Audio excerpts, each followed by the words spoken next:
Hoy vamos a continuar un poco hablando de el libro de Hebreos. Es un libro muy interesante.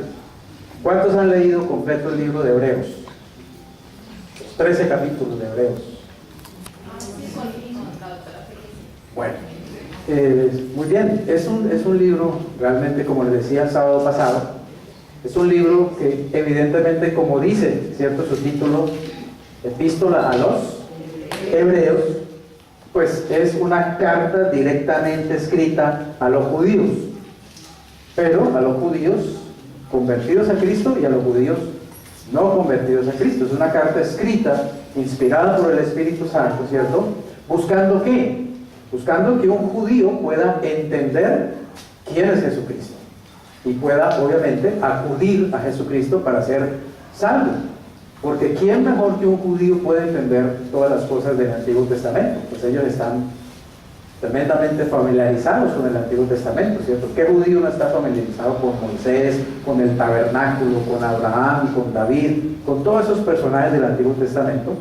Pero lo que la epístola de Hebreos pretende es mostrar que Jesucristo es el cumplimiento de todo eso que está escrito allá en el Antiguo Testamento. El Antiguo Testamento está lleno de símbolos, está lleno de señales, está lleno de tipos, antitipos, está lleno, digamos, de una serie de verdades escondidas, ¿cierto?, que son reveladas, que son aclaradas en el Nuevo Testamento y que son aclaradas y reveladas en la persona y el ministerio de Jesucristo.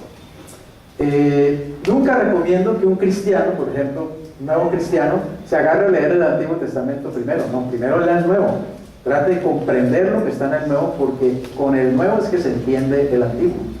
El Nuevo Testamento es como una tremenda luz, como una tremenda linterna que me permite meterme en el Antiguo Testamento y empezar a entender. Si yo me meto de una vez sin conocer el Nuevo al Antiguo, pues voy a entender algunas cosas, evidentemente, pero me voy a perder, evidentemente. ¿Por qué? Porque el Antiguo no se puede entender sin el Nuevo, porque el Nuevo es la revelación del Antiguo, porque Cristo es la revelación de todo lo que está escrito en la palabra de Dios. ¿Ven? Así que esta epístola a los Hebreos está dando algo, digamos, está presentando algo muy interesante al judío.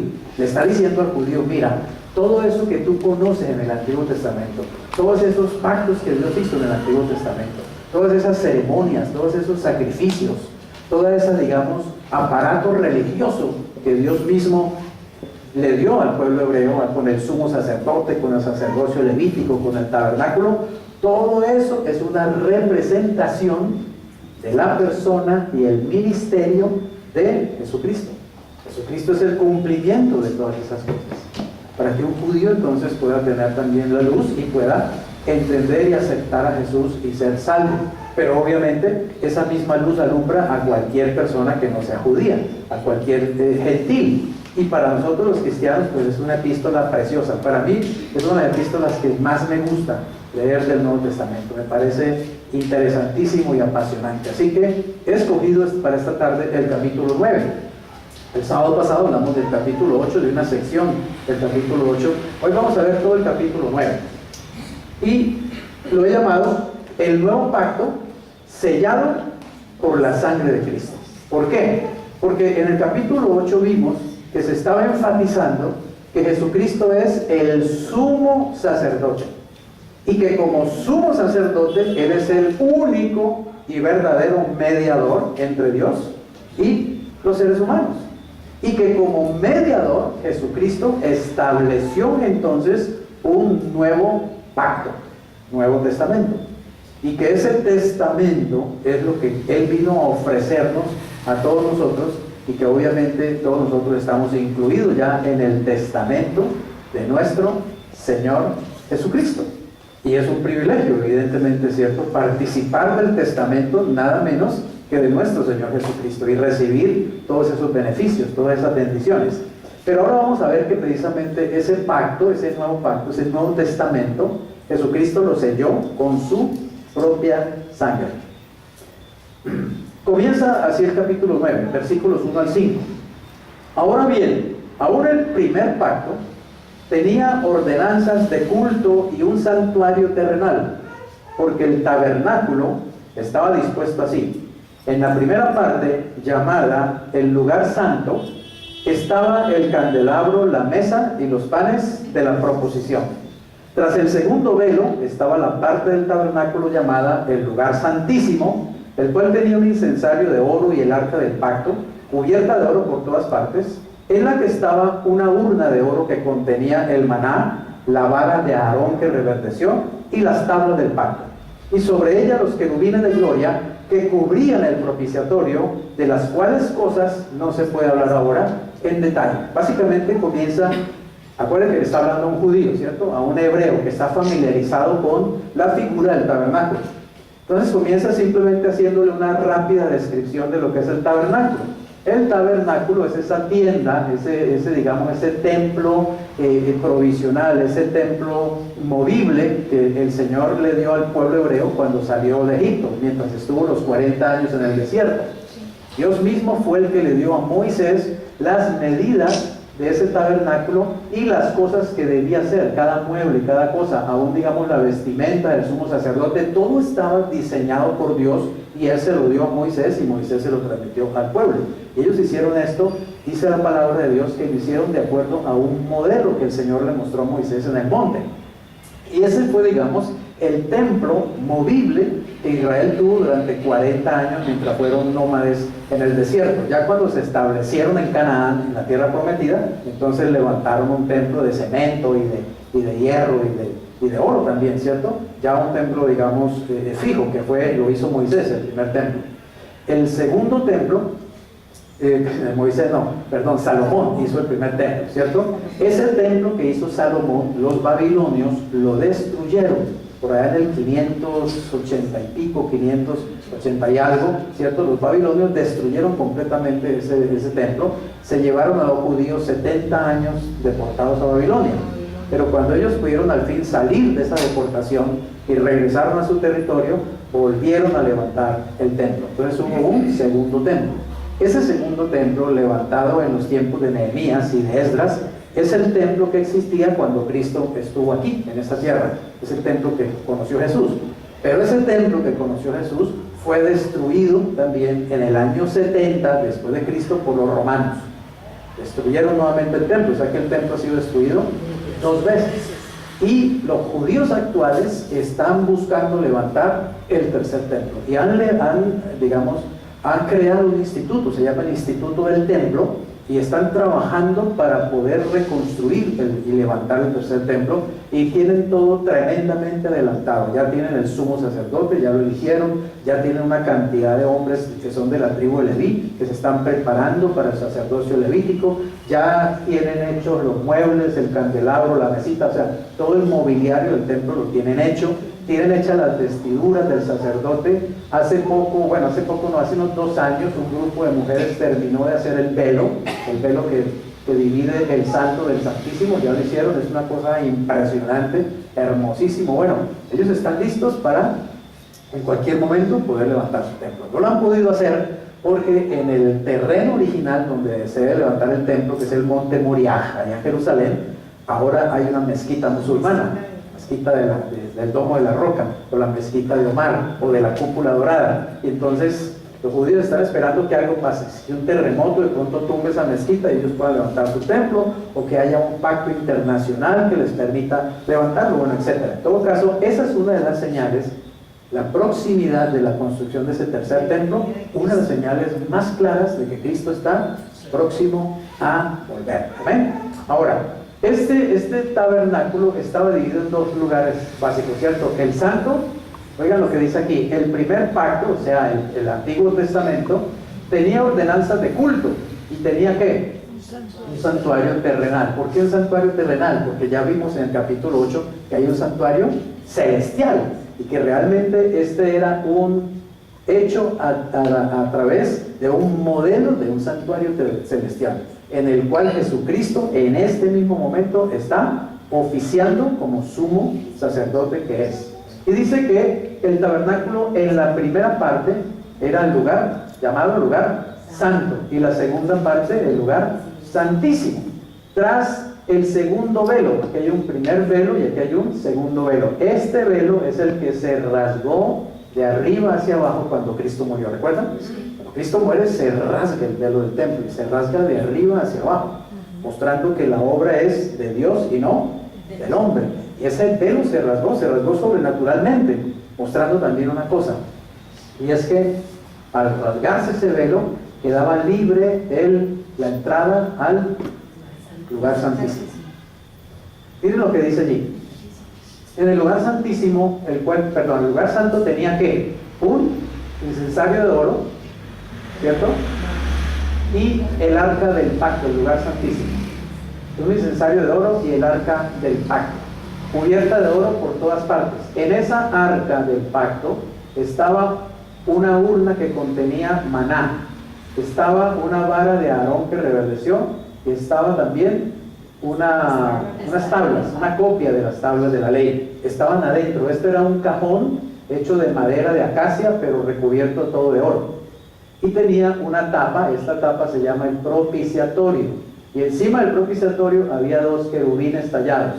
Un querubín significa la justicia de Dios y otro querubín significa el amor de Dios.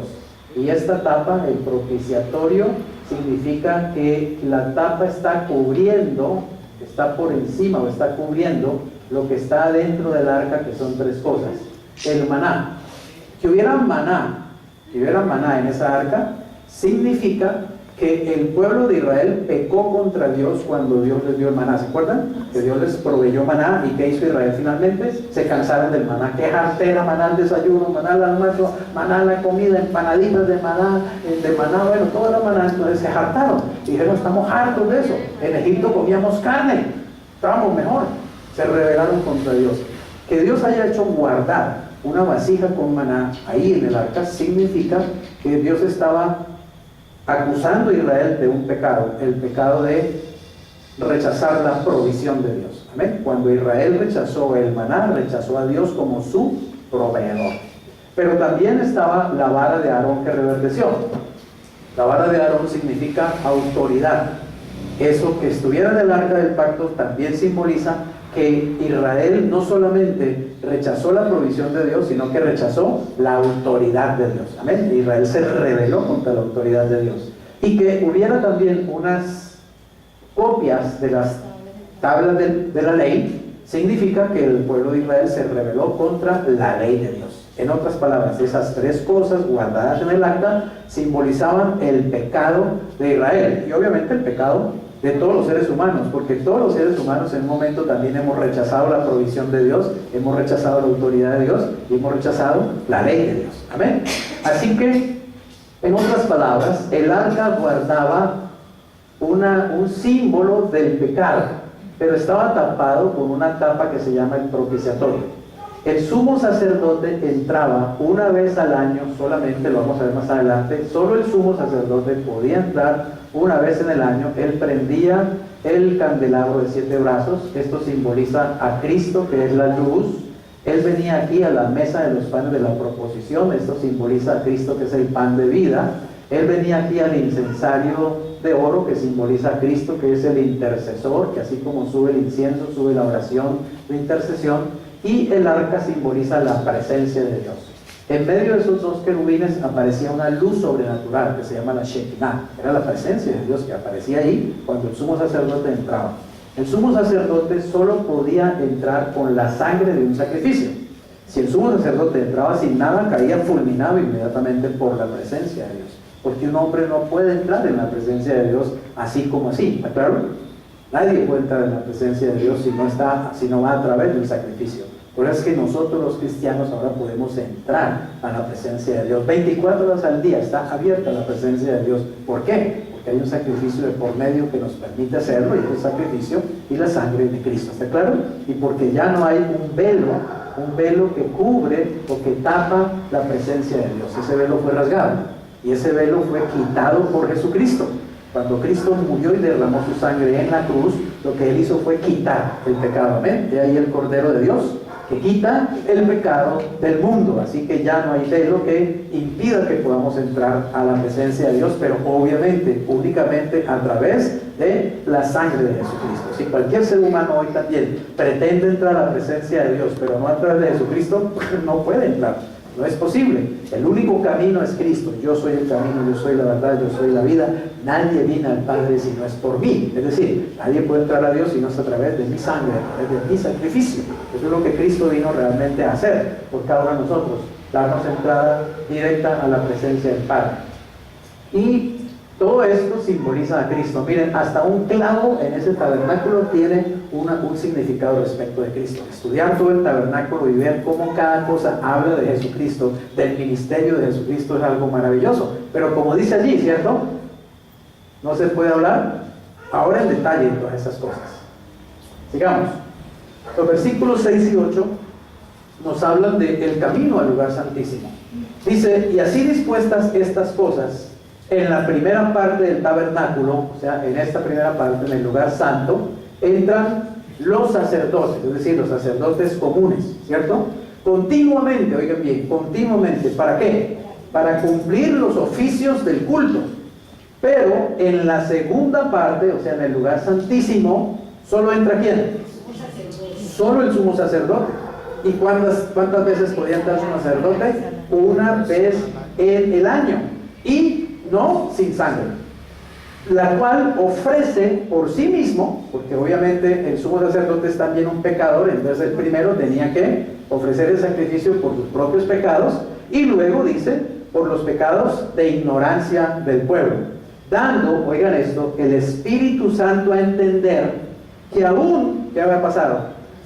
No se había manifestado el camino al lugar santísimo. Es decir, todavía estaba ese velo que impedía que cualquiera, hasta el sumo sacerdote inclusive, pudiera entrar en la presencia de Dios, a menos que lo hicieran por medio de un sacrificio y a menos que lo hicieran una vez al año. Esa vez al año se llama, usted lo puede leer en Levítico capítulo 16, el día de expiación. Solo ese día el sumo sacerdote podía entrar y traspasar ese velo y presentarse frente al arca. Pero ¿qué hacía el sumo sacerdote frente al arca? Él tomaba esa sangre, claro, y la rociaba sobre esta tapa, sobre el propiciatorio. Cuando él rociaba la sangre sobre el propiciatorio, eso estaba simbolizando que ahora esa sangre cubría el pecado, ¿está claro? Que estaba allá dentro del arca, representado por el maná, por la vara de Aarón y por las tablas de la ley. ¿Entendemos eso? Es decir, la sangre cubría el pecado de Israel. Entonces, los dos querubines que estaban mirando hacia abajo, ahora ya no veían el pecado, sino que veían ¿qué? La sangre. Eso se llama propiciación, y es exactamente lo que Cristo vino a hacer. Cuando Cristo derramó su sangre en la cruz del Calvario por cada uno de nosotros, lo que ahora nos muestra la palabra de Dios es que Dios, cuando nos ve, ya no ve nuestro pecado, sino que ve la sangre de Cristo que nos ha lavado, la sangre de Cristo que nos cubre, la sangre de Cristo que ha limpiado nuestros pecados. Amén. Entonces, la justicia de Dios que pide castigo y el amor de Dios que pide perdón, ahora se pueden reconciliar. ¿Estamos entendiendo eso? Y por eso es que ahorita ya los cristianos no estamos bajo maldición, no estamos bajo condenación, no estamos bajo ira, estamos libres gracias a la sangre de Jesucristo, que fue derramada ¿dónde? Sobre el propiciatorio. ¿Y cuál fue el propiciatorio físico? El monte Gólgota. Allí fue donde Cristo derramó realmente su sangre. Pero espiritualmente Él la estaba colocando aquí. ¿Está claro? El sumo sacerdote de Israel colocaba allí sangre de animales. Cristo colocó en el propiciatorio del cielo su propia sangre, porque Él es nuestro sumo sacerdote. Muy bien. Ofrendas y sacrificios, obviamente, entonces eran ¿qué? Simbólicos, ¿está claro? Todos esos sacrificios del Antiguo Testamento, todas esas ofrendas que ocurrían ahí dentro del tabernáculo, obviamente entonces son cosas simbólicas. Miren lo que dice, versículos 9 y 10. Lo cual, o sea, todo lo que sucede en el tabernáculo es símbolo, ¿para cuándo? Para el tiempo presente, según el cual se presentan ¿qué? Ofrendas y sacrificios que no pueden hacer perfecto en cuanto a la conciencia al que practica ese culto. Ahora noten, cuando se está diciendo aquí que se presentan, que son símbolo para el tiempo presente, no está hablando de este tiempo, ¿está claro? Sino del tiempo presente en que está escribiéndose la epístola. ¿Por qué? Porque cuando se está escribiendo la epístola, todavía está el templo de Israel, de ese tiempo todavía estaba levantado y todavía los sacerdotes seguían haciendo los mismos sacrificios y todavía el sumo sacerdote seguía entrando una vez al año al lugar santísimo. Pero, ¿qué pasó con ese templo? Dios permitió que fuera destruido completamente en el año 70. ¿Por qué? Porque es una forma como Dios está diciendo, todo eso ya pasó. Ya no se necesita ese templo, ya no se necesita ese sacerdocio, ya no se necesitan esos sacrificios. ¿Por qué? Porque ya está presente Cristo, el Señor. Así que todo eso ya pasó, por lo llama Antiguo Pacto, Antiguo Testamento. Quedó atrás, quedó cumplido, ya no es necesario, quedó obsoleto. Todos esos símbolos, todas esas figuras, toda esa sombra ya no es necesaria, porque ahora está presente Jesucristo, de quien todo lo que está allí estaba dando un anuncio, estaba hablándonos. Así que volvamos a leer, lo cual es símbolo para el tiempo presente, según el cual se presentan ofrendas y sacrificios. Y oigan lo que esas ofrendas y sacrificios no pueden hacer. ¿No pueden hacer qué? Perfecto, en cuanto a la conciencia al que practica ese culto, ya que consiste solo de comidas y bebidas, de diversas alusiones y ordenanzas acerca de la carne de los animales que eran sacrificados, impuestas ¿hasta cuándo? Hasta el tiempo de reformar las cosas. ¿Y cuándo llegó el tiempo de reformar las cosas? Cuando vino Cristo, hace más de 2000 años, llegó el tiempo de reformar las cosas. Sin embargo, todavía hay gente que está metida en los sacrificios del Antiguo Testamento y en el sacerdocio del Antiguo Testamento y en todo el cuento de la parafernalia de la religión del Antiguo Testamento. Los mismos judíos siguen hoy día haciendo lo mismo todos los días a la misma hora y por la misma emisora. No han entendido nada, no han entendido que Cristo vino a liberarnos de todo ese sistema. Pero sí es la religión, es ciega, y sigue ahí haciendo siempre lo mismo ciegamente, sin entender ni siquiera lo que está haciendo. Y lo peor es que todas estas cosas no pueden, dice, hacer perfecto en cuanto a la conciencia al que practica ese culto. Es decir, la gente sigue haciendo estas cosas, pero sigue sintiéndose pecador, sigue sintiéndose culpable, sigue sintiendo que no tiene amor de Dios, que no tiene perdón de Dios, que está condenado, que no tiene salvación. Porque evidentemente los símbolos no pueden, evidentemente, traer el resultado que solo el Espíritu de Dios, por medio de Cristo, puede traer a una vida. ¿Entendemos eso? Bien, la sangre de Cristo trae ¿qué? Redención. ¿Qué es redención? Acuérdense, liberación de la esclavitud mediante el pago de un precio. La sangre de Cristo es el precio que Dios paga a través de su Hijo para liberarnos de la esclavitud a la muerte, la esclavitud a la condenación, la esclavitud a Satanás, la esclavitud a la maldición de la ley, la esclavitud a la pobreza, la esclavitud a la enfermedad, toda forma de esclavitud. Somos libertados por la sangre de Cristo. Versículo 11 y 14 dice, pero estando ya presente ¿quién? Cristo. Estando ya presente Cristo, sumo sacerdote de los bienes venideros, por el más amplio y más que perfecto tabernáculo, no hecho de manos, es decir, no de esta creación. Es decir, que Cristo no está ofreciendo, ¿cierto? Cristo no está oficiando como sumo sacerdote en un tabernáculo terrenal como el que acabamos de ver, pero sí está oficiando en un tabernáculo, evidentemente. Está oficiando en el tabernáculo celestial, del cual el tabernáculo terrenal solo era un símbolo que ya ahora no es necesario, porque ya tenemos al sumo y verdadero sacerdote oficiando en el verdadero tabernáculo celestial, en el verdadero templo celestial. Por eso dice más amplio y perfecto tabernáculo, y no por sangre de machos cabríos ni de becerros, sino ¿por qué? Por su propia sangre. Entró, ¿cuántas veces? Una vez para siempre. ¿Dónde entró? En el lugar santísimo, o sea, el que está allá, no en el templo de aquí. ¿Habiendo qué? Obtenido eterna redención. Es decir, habiendo obtenido eterna libertad para nosotros, para los que creemos, para los que hemos recibido los beneficios de esa sangre. Ya somos libres eternamente según la palabra de Dios. Es decir, tenemos salvación eterna y segura. ¿Por qué? Porque hay una sangre que pagó esa libertad. Y esa sangre no es la sangre de unos machos cabríos y de unos becerros. Esa sangre es nada menos que la sangre del Hijo de Dios. Y el sumo sacerdote que ofició ese sacrificio y ofreció esa sangre no es un sumo sacerdote humano, sino que es nada menos que el Hijo de Dios, Jesucristo, Dios mismo hecho hombre. Así que, ¿estamos bien de sumo sacerdote? ¿Estamos bien de sacrificio? Estamos hechos, los cristianos estamos hechos. Por eso los cristianos tenemos que vivir realmente felices, gozosos, plenos, en paz. Pero obviamente solo podemos hacerlo cuando en realidad conocemos la verdad. Conoceréis la verdad y la verdad os hará libres. Y cuando no solamente la conocemos, sino cuando en realidad la creemos. Porque uno puede oír estas cosas y decir, pura carreta.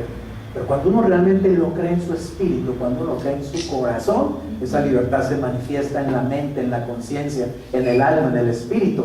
Y los beneficios inclusive se manifiestan en el cuerpo, en salud, en vida. Que Cristo es vida, Cristo es energía poderosa. Ahora cantábamos que Él es como el sol. Cristo es vida. Y si Él está dentro de ti está la vida de Dios.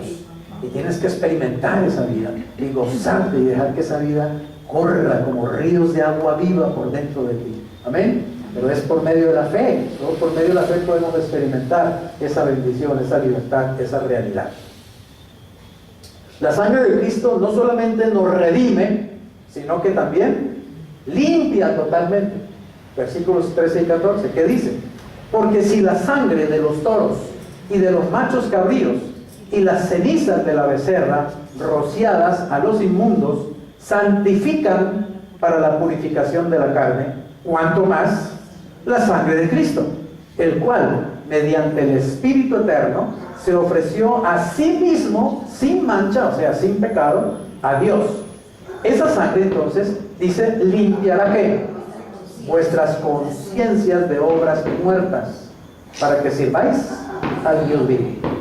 Cuando uno entiende lo que Cristo hizo en la cruz, cuando uno lo cree, cuando uno entiende el valor que tiene la sangre de Cristo derramada en el Calvario, y cuando uno por la fe se apropia de los beneficios de esa sangre, a uno se le libera la conciencia, se le limpia la conciencia de obras muertas, es decir, de estar haciendo cosas religiosas que no sirven para nada, de estar haciendo un culto, una cuestión ahí mecánica, como está todavía el sacerdote, todavía matando el cordero, todavía derramando la sangre, todavía haciendo cosas que ya no tienen realmente sentido, porque ahora tienen que ser vividas en el espíritu y por la fe. Por eso hay mucha gente en la religión todos los días haciendo lo mismo, a la misma hora, en la misma emisora, repitiendo los mismos rezos, etcétera, siguiendo las mismas tradiciones que nunca le traen realmente libertad, que nunca le traen gozo, que nunca le traen vida, que nunca le traen salvación, porque no ha entendido, no ha creído realmente en la sangre de Cristo, no ha creído en la resurrección, la muerte de Jesús, no se ha liberado del sistema religioso. Amén. Como lo del Antiguo Testamento, no está en el Nuevo Pacto, no ha recibido el Testamento, no ha recibido a Cristo sencillamente. Pero cuando uno recibe a Cristo, a uno se le ilumina la conciencia, se ilumina el corazón. La palabra de Dios ilumina la vida. Entre más la leo, más entiendo. Y entre más entiendo, más feliz estoy. Amén. Y entre más estoy feliz estoy, más chévere es la vida, más bonito es vivir. Porque tener a Cristo en la vida es maravilloso. Es realmente espectacular. Pero hay que leer la Biblia, hay que meterse en el Testamento, hay que estudiar, hay que investigar. Hay que dejar que esa verdad se meta en tus huesos, en tus tuétanos, en tu espíritu. La Biblia dice que la palabra de Dios es como espada de dos filos, que penetra y profundiza hasta partir el alma y los tuétanos, y que aclara los pensamientos y las intenciones del corazón. Tienes que dejar que la Biblia realmente haga esa obra en ti, por medio del Espíritu Santo. El cristiano que no lee la Biblia nunca va a disfrutar realmente de estas cosas. No, ni siquiera las va a entender. ¿Cómo las va a entender si ni siquiera hace el esfuerzo de tratar de leer? ¿Está claro? Pero cuando tú tienes la disciplina de leer la palabra de Dios, el Espíritu Santo empieza a iluminar tu conciencia, empieza a liberar tu conciencia. El Espíritu Santo comienza a transformar realmente tu vida. El Espíritu de Dios comienza a actuar en tu vida y los beneficios son realmente incalculables y son de todo estilo, de todo tipo. La sangre de Cristo no solamente nos redime, la sangre de Cristo no solamente nos limpia del pecado, sino que la sangre de Cristo es la que sella el pacto, el testamento. Recuerda que cuando hablamos de pacto estamos hablando también de testamento, testamento. Así que dice el versículo 15 y 17. Así que, por esto, Cristo, obviamente, es mediador de ¿qué? De un nuevo pacto, para que interviniendo muerte para la remisión, o sea, el perdón de los pecados, de las transgresiones, que había bajo el primer pacto, los llamados reciban la promesa de ¿qué? De la herencia eterna. Un testamento siempre está ligado ¿a qué? A una herencia, ¿cierto? A una herencia. Vuelvo y les pongo el ejemplo. ¿A qué está ligada, por ejemplo, el testamento de Bill Gates? Si a usted le dicen, vea, Bill Gates le dejó allí, lo incluyó usted en su testamento. ¿Qué quiere eso decir? ¿Que te dejaron qué? Una herencia, ¿cierto? Y tú vas a pensar inmediatamente que esa herencia es que billete, mucha plata. Pregunta, ¿cuál será la herencia que deja Jesucristo cuando Él deja un testamento? ¿Cuál será la herencia? ¿Solo plata? Plata es lo de menos, pero quiero decirles que incluye plata también, no sean bobitos, incluye también dinero, cristianos. Abran un poco más sus ojos, ¿sí? No digan solamente, no, el cielo, solo el cielo, yo en el cielo, y mientras tanto aquí, ¿qué? Andas llevado, porque no aterrizas. La vida cristiana es una vida integral, no es solamente espiritual, no somos solamente espíritus, amén. Tenemos cuerpo también, y el cuerpo hay que vestirlo, hay que también alimentarlo, y necesitamos techo, y necesitamos muchas cosas. Es más, no solo nosotros, mucha gente allá en la calle necesita. ¿Qué estamos haciendo para ayudar a esas personas? No, a mí con que me den lo mío nada más, Señor, con que me dejen el pancito de cada día yo soy feliz. ¿Qué mente tan pobre? ¿Qué mente tan limitada? No has entendido en qué testamento estás realmente incluido. Mira, pasó algo en la 50 con novena. Iba en el carro y había una señora con 2 niñas y tenía un cartelito y decía: les deseo una feliz Navidad. Soy una madre pues con muchas necesidades, etcétera, etcétera. Yo paré allí en el semáforo, me quedé mirándole y sentí que el Espíritu Santo me dijo: dele, ayúdela. Dele a ella. Yo no lo doy a todo el mundo, ¿está claro? Porque sé que hay mucha gente que lo hace por deporte, que lo hace por negocio también. Pero el Espíritu Santo, hay personas que me dicen: dele, ayude a esa persona. Y yo soy feliz andando con monedas y a veces hasta con billetes. Créanme, yo salgo a la calle y me meto ciertos billetes y digo: estos son para repartir. Siempre me gusta estar dando. No doy más porque no tengo más, pero por eso quiero tener más, amén. Y por eso Dios me dijo que me va a dar más, amén. Porque sabe que voy a dar, y voy a dar muchísimo, muchísimo, muchísimo. Porque ese es mi propósito. No es solamente, ay, para yo tener mucha plata, el ser rico. A mí eso no me interesa, ser rico. Lo que me interesa es tener cómo ayudar, cómo hacer más cosas, cómo ayudar a más gente. Y el dinero es un medio, es un instrumento en este mundo para hacerlo, amén. Así que se acercó esa mujer por el vidrio y yo le pasé lo que tenía para darle, la miré a los ojos y le dije: feliz Navidad para usted. Inmediatamente comenzó a llorar, se quebrantó y comenzó a llorar. Yo veía, ¿saben qué veía? Las 2 niñas que tenían en las manos, la humillación de esas niñas, de estar ahí. Claro, lo humillante que es uno estar dependiendo de que uno le dé moneditas en la calle y que mucha gente los mira como con desprecio. Mucha gente sube el vidrio inmediatamente. No me moleste, estoy muy ocupado. Vaya, trabaje, dicen las mujeres. Vaya, trabaje, gánese la plata como me la gano yo sudada. Ay, Dios te la da a ti, no dejas de andarte creyendo también tanto. Dios también te la da a ti, dale a otros también, ¿ven? Esa mujer comenzó a llorar, le partió el corazón, sinceramente. Solo puedo decirle: mira, mujer, Dios te ama, confía en Cristo, Dios te ama, Dios te va a ayudar. A veces no podemos hacer mucho también. A veces me siento frustrado porque solo puedo dar monedas o pequeños billetes. Pero Dios sabe lo que es en mi corazón. ¿Saben por qué? Porque yo sé que yo participo en el testamento de mi Señor Jesucristo, y el Señor Jesucristo es dueño de todo. Amén. De todo. Cristianos pidan en grande, piensen en grande, dejen de estar pensando en chiquito y dejen de estar pensando solo en ustedes nada más. Ay, para salir de mis deudas, no, piensa para que otros salgan de sus deudas y tú les puedas ayudar también, amén. Y cuando tú piensas en los demás y cuando tú piensas en grande, Dios te da a ti y te da en grande también. ¿Saben qué dice la Biblia? El que dio poco, ¿qué pasó? Recogió poco. Pero el que dio mucho, recogió mucho. Cuando el pueblo de Israel salía a recoger el maná, la Biblia les decía que recogieran solamente lo necesario para ese día, porque estaba establecido así en el antiguo pacto, pero en el nuevo pacto es carta abierta sencillamente, pero depende de tu mentalidad, depende de lo que tienes en tu corazón, depende de tu visión.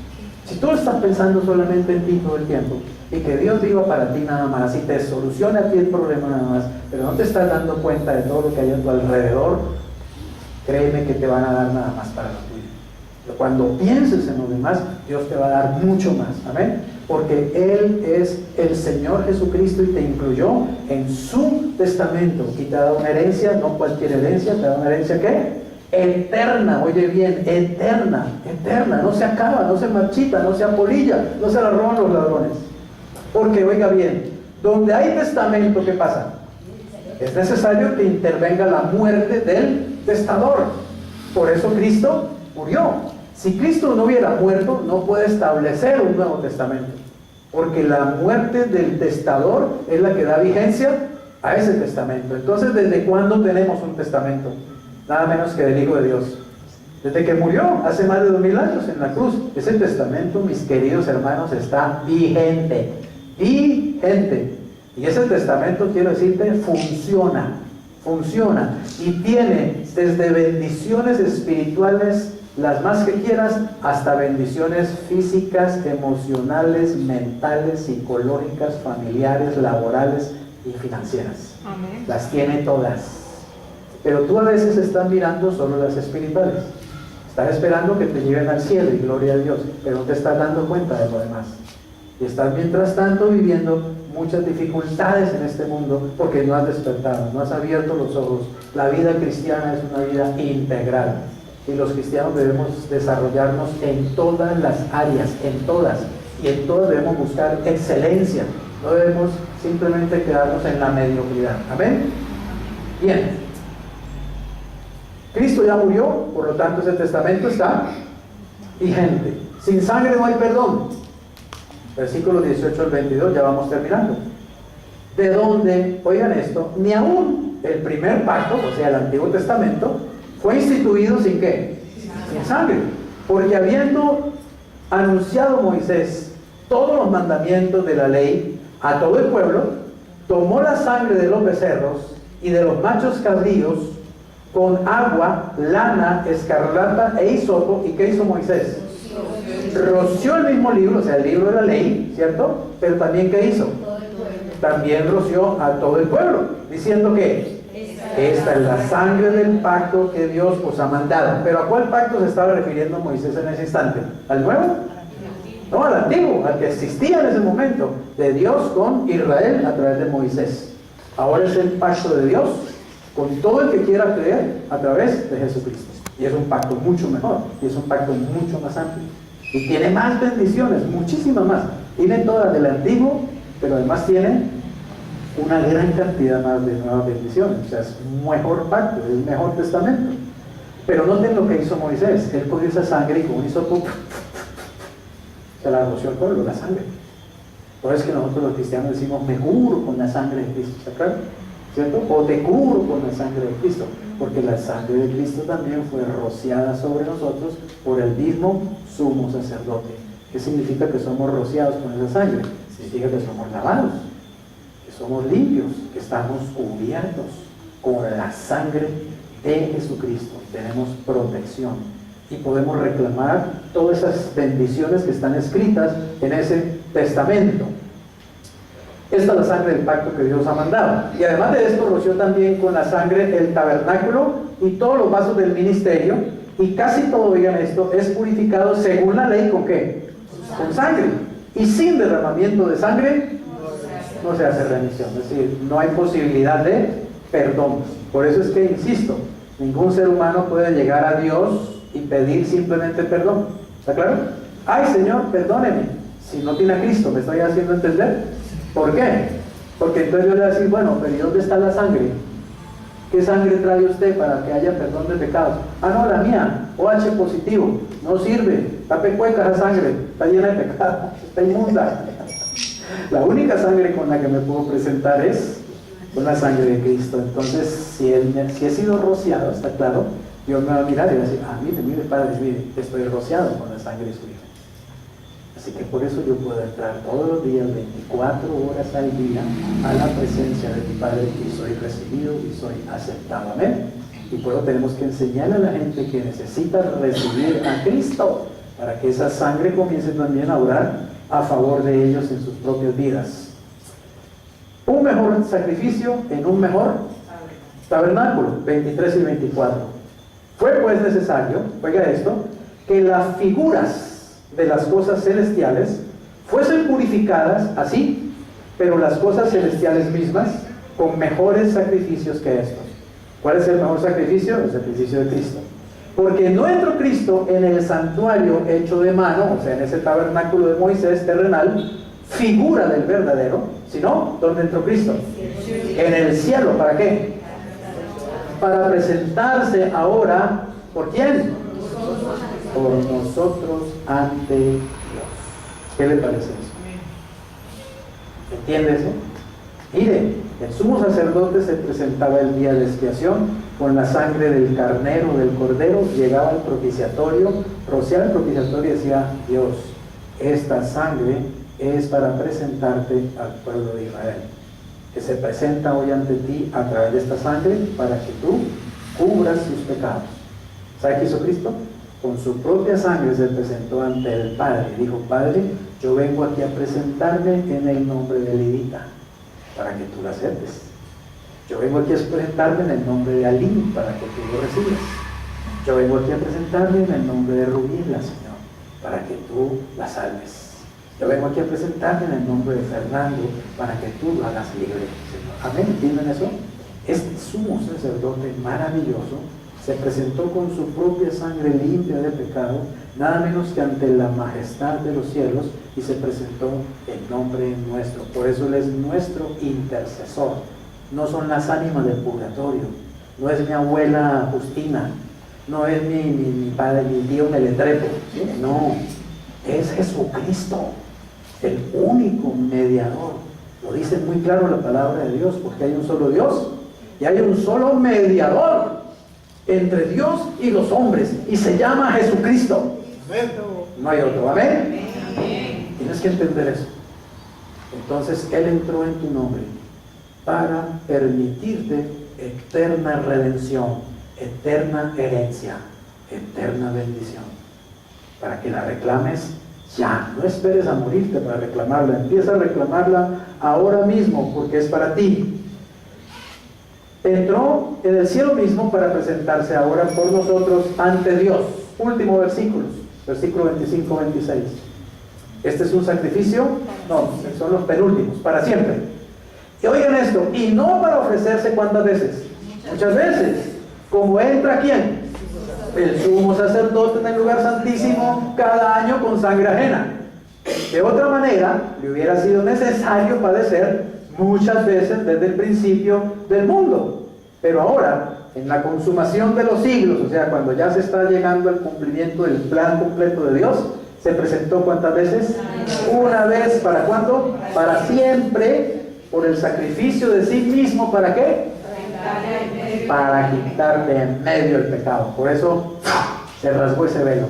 Ya no hay velo que impida que yo entre a la presencia de Dios. El pecado fue quitado. Óigame bien.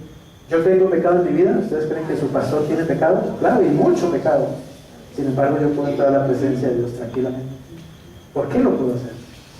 Porque aunque yo tengo pecado, tengo un sumo sacerdote que quitó ese pecado como impedimento para que me acerque a Dios. ¿Entienden la idea? Sí. Entonces, aunque yo soy un hombre que todavía tiene una naturaleza de pecado, yo me puedo acercar directamente a Dios. Y ¿saben? No tengo que decirle, oh altísimo, gran Jehová, majestad de los cielos. Me puedo decirle, yo viejo, yo papá.